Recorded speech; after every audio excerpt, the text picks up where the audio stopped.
इयम् आकाशवाणी सम्प्रति वार्ताः श्रूयन्ताम्। प्रवाचकः पुनीतत्रिपाठी।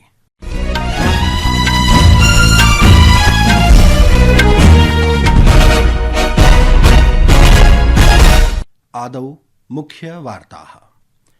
राज्यसभायां निक्षेपकानां निवेशकानां च कृते उत्तम संरक्षणं सुनिश्चेतुं तथा च बैंक मध्ये सेवायाः गुणवत्तां वर्धयितुं च गतवर्षस्य बैंकिंग विधि संशोधनं विधेयकं विचारार्थम् अनुमोदनाय च स्वीकृतम्। भारतीय जनता पार्टीति दलस्य अल्पसंख्यकपक्षः ईद पर्वणः पूर्वम् अभिलषितेभ्यः मुस्लिम परिवारेभ्यः सौगाते मोदी इत्येतस्य अभियानस्य प्रारम्भम् अकरोत्। दक्षिण कोरिया देशे अरण्याग्निकारणेन 24 जनाः मृताः। थाईलैंड देशस्य प्रधानमन्त्री पेटोंगटार्न सिनावात्रा अद्य अविश्वास प्रस्तावात् विमुक्ता जाता। अपि च गुवाहाट्याम् IPL क्रिकेट क्रीडायाम् अद्य सायंकाले राजस्थान रॉयल्स इत्येतत् दलं कोलकाता नाइट राइडर्स दलं सम्मुखीकरिष्यति। अथ वार्ताः विस्तरेण। राज्यसभायां निक्षेपकानां निवेशकानां च कृते उत्तम संरक्षणं सुनिश्चेतुं तथा च बैंक मध्ये सेवायाः गुणवत्तां वर्धयितुं च गतवर्षस्य बैंकिंग विधि संशोधनं विधेयकं विचारार्थम् अनुमोदनाय च स्वीकृतम्। विधेयके निदेशक पदेभ्यः पर्याप्त ऋण वृद्धिं पुनर्परिभाषितुम् अपि प्रस्तावः अस्ति यत् 5 लाख रूप्यकाणां स्थाने 2 कोटि रूप्यकाणि यावत् वर्धितुं शक्यते। विधेयकमिदं वित्तकोषेभ्यः स्वपरिशोधकानां वेतनं निर्णेतुम् अधिकारं ददाति। लोकसभायाम् अस्य वर्षस्य त्रिभुवन सहकार विश्वविद्यालय विधेयकं चर्चायै अनुमोदनाय च स्वीकृतम्। विधेयकमिदं त्रिभुवन सहकार विश्वविद्यालयः इति नाम्ना प्रसिद्धस्य विश्वविद्यालयस्य रूपेण ग्रामीण प्रबन्धन आनन्द संस्थानस्य स्थापनां कृत्वा तत् राष्ट्रिय महत्वस्य संस्थानरूपेण घोषयितुं प्रयतते। एषा संस्था सहकारी क्षेत्रे प्रौद्योगिकी प्रबन्धन शिक्षां प्रशिक्षणं च प्रदास्यति। सहकारी अनुसन्धानस्य विकासस्य च प्रोत्साहनं करिष्यति तथा सहकारेण समृद्धिः इति दृष्टिं साधयितुम् उत्कृष्टतयाः वैश्विक मानकं प्राप्स्यति। एतत् संस्थानानां माध्यमेन देशे सहकारी आन्दोलनम् अपि सुदृढं करिष्यति तथा च संस्थां विश्वविद्यालयस्य विद्यालयेषु अन्यतमम् इति घोषयिष्यति।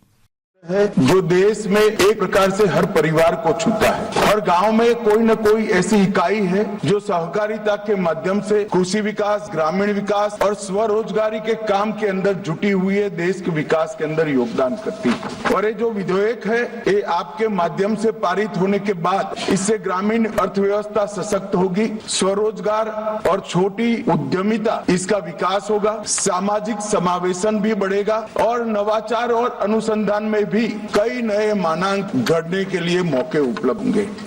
अस्मिन् विषये चर्चा अधुनापि प्रचलति।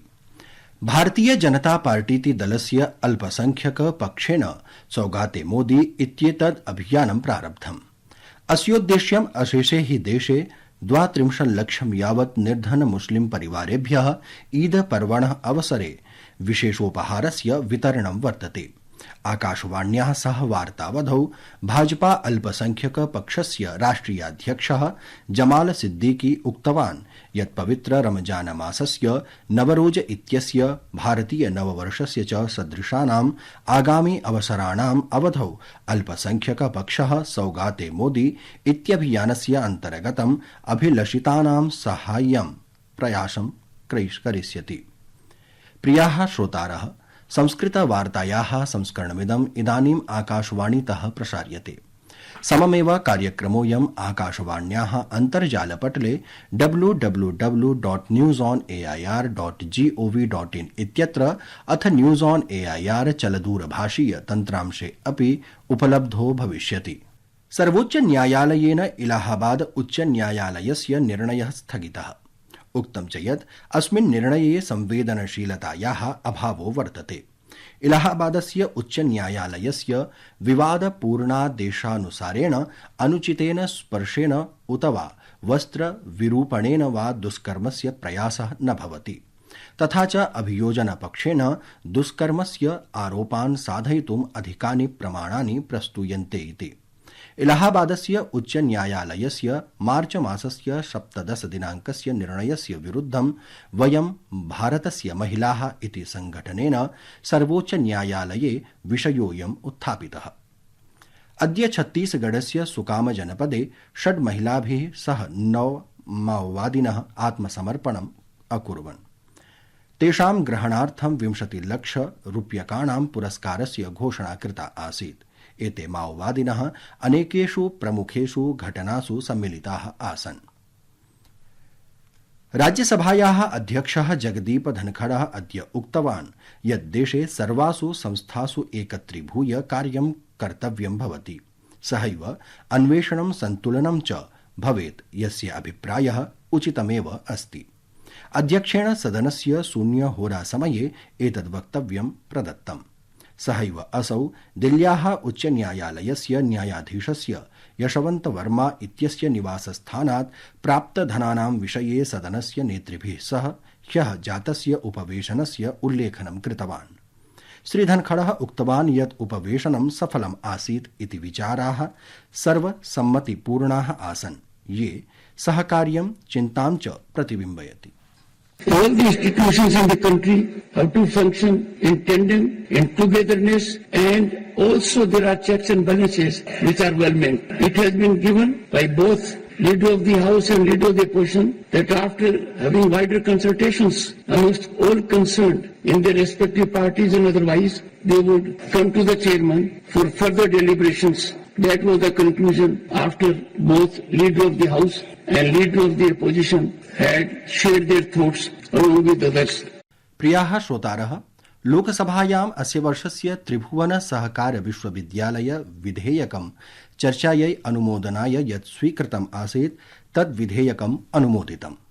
सूचना प्रसारण मन्त्री अश्विनी वैष्णवः उक्तवान् यत् आभासीय माध्यमैः सम्पद्यमानानां द्यूतक्रियाकलापानां निवारणे महत्वपूर्णः परिष्कारः अभवत्।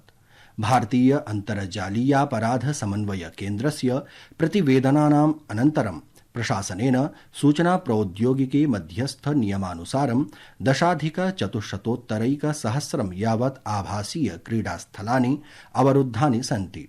अद्य लोकसभायां पूरक प्रश्नानाम् उत्तरं ददन् श्री वैष्णवः अवदत् यत् द्यूतं राज्यसूच्याः भागः अस्ति, तथा च राज्य प्रशासनस्य पार्श्वे तस्य कृते विधायी रूपरेखां निर्मातुम् अधिकारो वर्तते। जो हमारी स्टेट लिस्ट है, लिस्ट 2, उसमें एंट्री 34 में बेटिंग एंड गैम्बलिंग आता है। तो राज्य सरकारों को इसका लेजिस्लेटिव फ्रेमवर्क बनाने का पावर है। कुछ राज्यों ने इसमें पहल भी की है और इसके अलावा भारत की जो नई न्याय संहिता है, भारतीय न्याय संहिता, उसमें सेक्शन 112 में भी इसमें एक्शन लिया जा सकता है। इसके साथ ही साथ कई ऐसे स्टेप्स लिए गए हैं जो I4C, उसके माध्यम से जहां से भी कंप्लेंट आती है, उस कंप्लेंट के बेसिस पे जो IT इंटरमीडिएरी रूल है, उसके हिसाब से 1410 गेमिंग साइट्स को ऑलरेडी ब्लॉक किया जा चुका है। दक्षिण कोरिया देशे वनस्य अग्निप्रकोपेन दक्षिण पूर्वभागे 24 जनाः मृताः, 26 जनाः व्रणिताः च अभवन्, यत्र व्रणितेषु 12 जनानां स्थितिः गभीरा वर्तते। थाईलैंड देशस्य प्रधानमन्त्री पेटोंगटार्न श्रीनावात्रा अद्य अविश्वास प्रस्तावात् विमुक्ता जाता, येन संसदि तस्याः संयुक्त्याः सामर्थ्यस्य पुष्टिः अभवत्। दिल्ल्यां खेलो इंडिया पैरा क्रीडायाः 7मे दिने भारोत्तोलकः दिनेश वगाडे इत्यनेन 70 किलोग्राम मिते वर्गे स्वर्णपदकं प्राप्तवान्। दिव्येश लदानिः रजतपदकं, जोगिन्दर सिंहः च कांस्यपदकं प्राप्तवान्। IPL क्रिकेट क्रीडायाम् अद्य गुवाहाट्याः क्रीडाङ्गणे सायंकाले राजस्थान रॉयल्स इत्येतत् दलं कोलकाता नाइट राइडर्स दलं सम्मुखीकरिष्यति इति वार्ताः।